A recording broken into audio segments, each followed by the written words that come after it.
Winnie the Pooh Blood and Honey is a movie that reminds us all about the importance of animal abuse, and a movie that gaslights us all into thinking our childhood friend wouldn't already be dead from diabetes. The movie begins with a perfectly accurate rendition of the classic Winnie the Pooh tale, depicting Christopher Robin growing up and getting to that age where it's time for him to stop screwing around in the woods and time to start screwing around in the sheets. Not exactly being a fan of furries anymore, he leaves the unsightly half-breeds to fend for themselves alone in the woods and heads off to college, which results in them coming to the well thought out and understood fact that cannibalization of friends for sustenance is always a good idea. Because when times are tough, eat your friends. I guess a pleasant walk to the supermarket was off the table, but you know what wasn't off the table? Eeyore. That depressed little donkey must have tasted absolutely awful, because being left with a sour taste in their mouth, Piglet and Pooh Bear, but not Tigger because his rights aren't available in the public domain yet, renounce their love for humanity and instead replace it with a deep burning hatred for humanity, especially Christopher Robin.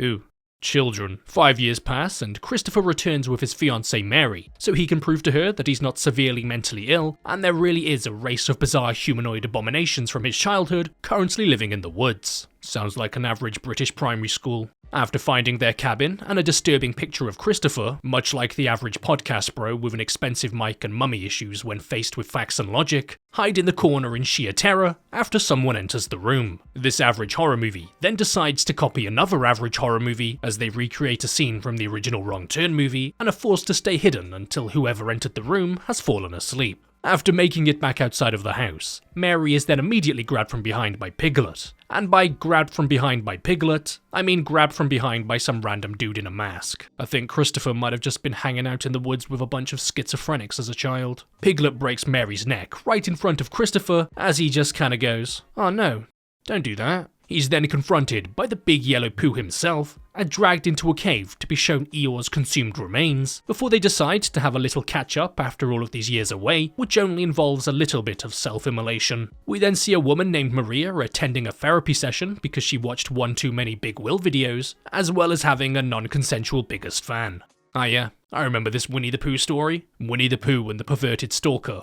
Her therapist suggests that she gets a weekend away from the busy world, so that's exactly what she does. Maria, with her friends Jessica, Alice, Zoe and Lara, all head out to a remote cabin, which is actually just a full-scale house, before stopping at a petrol station that seems to be lacking in the petrol department. After giving up their phones for the weekend, they start to wonder where their other friend Tina is. She's got lost on the way and ends up wandering off into the woods, before spotting a large fluffy man who begins sprinting straight towards her. Not exactly fond of homicidal, slightly larger than average minions, she runs off and is chased into some kind of workshop. After sniffing her out with his big yellow nostrils, he rips her shirt off for some reason, uncensored videos for patrons and YouTube members, wink wink, before repeatedly slamming her head into the side of a wood chipper because he swears he just saw a spider there. After the still-alive Tina is pushed through the wood chipper to become a not-still-alive Tina, it cuts to Lara taking her phone back because rules are for nerds. We then see Winnie the Pooh getting his cardio in. It's understandable why he's a serial killer now, using the energy to power his home, showing off his love for bloodied meat hooks and mangled corpses, as Pooh Bear really needs to consult an interior designer. We then see that he has Christopher, who I guess is just permanently resistant to the unfortunate fate of being on fire, or they just kind of forgot about that.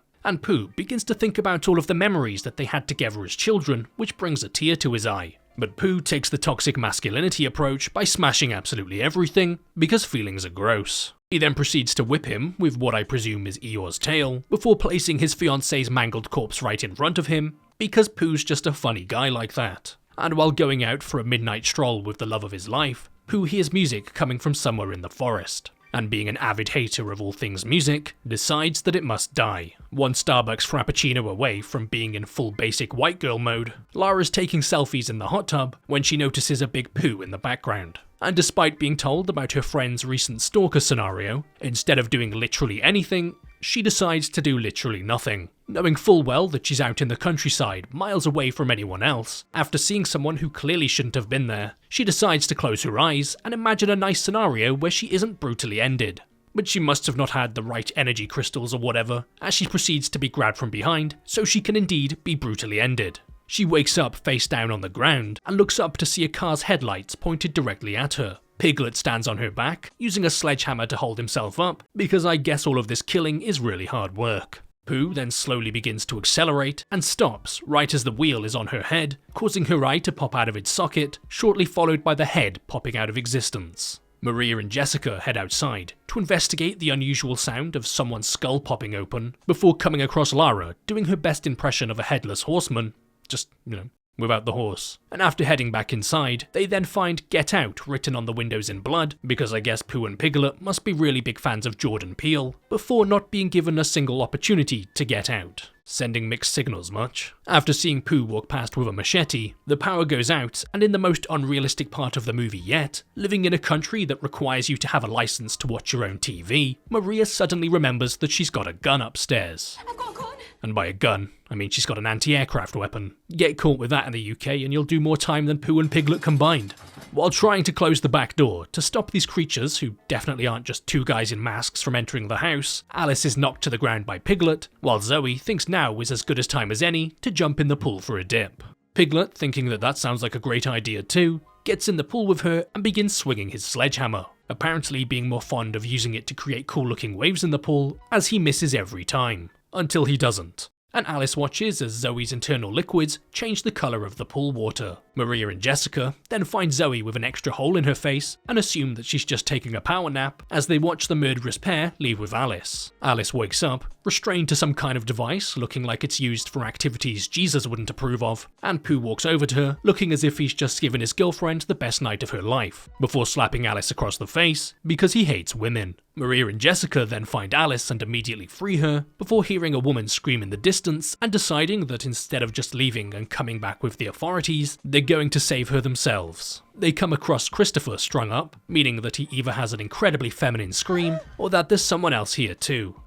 Maybe both. And after finding the badly beaten and tied up woman, she sees her reflection and begins hysterically screaming as if she's having a really bad hair day. After taking the gun from Maria and telling them that she's going to kill Piglet for this, she fires a random shot, because screw that place in particular I guess, before firing it at Piglet next to find out that the gun is empty, which apparently is news for Maria as if she isn't the one who owns it. Pooh grabs her from behind, waterboards her with some honey, and Piglet begins eating her face, because nothing tastes better than good old traumatized woman flesh. And after the women are spotted, Alice hides as Maria and Jessica run, giving her the opportunity to hit Piglet over the head with his own sledgehammer.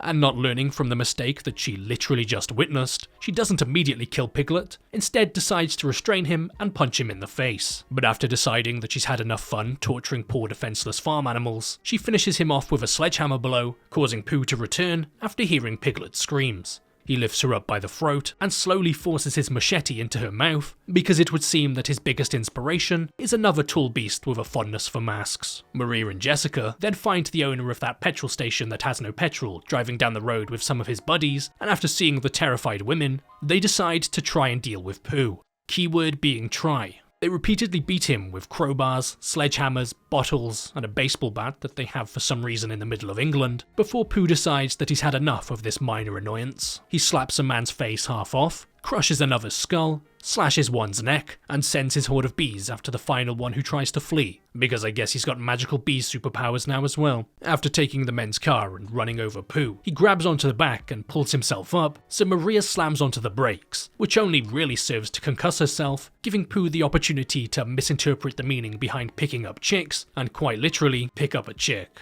Maria, thinking, meh, I can make more friends, waits and watches as he then lifts Jessica's severed head, so she tries screaming the go away method, which surprisingly doesn't work. Who would have guessed? Before she's dragged out of the car and about to meet her end, just as Christopher, who I kind of forgot about, appears out of nowhere with the apparent world's quietest car, crushing Pooh. With the natural medicinal effects of honey really getting their moment to shine, Pooh suddenly wakes up and frees himself as the pair are attempting to get away. Christopher and Maria fall to the ground as the car explodes, and Christopher pleads with Pooh, saying that if he lets Maria go, then he'll stay with him forever. But Pooh mutters, "You left," before making Maria permanently leave, which for some reason causes Christopher to show more emotion than that one time his wife was involved in a chiropractic accident and the movie just ends.